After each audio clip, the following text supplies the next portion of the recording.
Welcome to another DIYauto.com video DIY. In this episode, we'll be replacing the front control and thrust arms on our 2001 BMW 740iL. To complete this procedure, you'll need a floor jack and jack stands, an 8mm wrench, 18, 21, and 22mm sockets and wrenches, Phillips and standard screwdrivers, and a pickle fork or a ball joint separator. First things first, safely jack up the car and remove the front wheels. The passenger control arm has a headlight leveler arm that you'll remove with your 8mm wrench. Use a 22mm wrench to remove the bolt on the ball joint side. Use a pickle fork or a ball joint separator tool to remove the ball joint from the wheel hub. Use your 22mm socket and wrench to remove the arm from the body.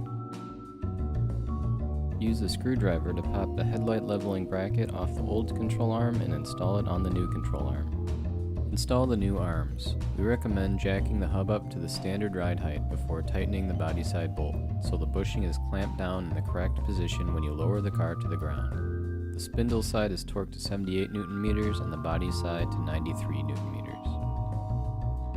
The thrust arm procedure is similar. First, remove the plastic cover where the arm bolts into the subframe with a screwdriver and 8mm bolt. This gives you more clearance. Now you can use your 21mm socket and wrench to take out the subframe side bolt. This will take some force to remove.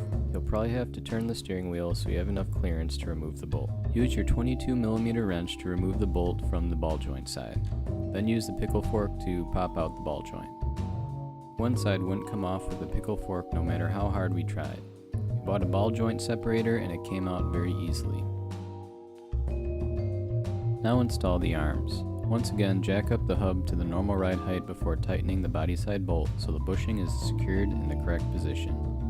The body side bolt is tightened to 127 Nm while the spindle side is 93 Nm.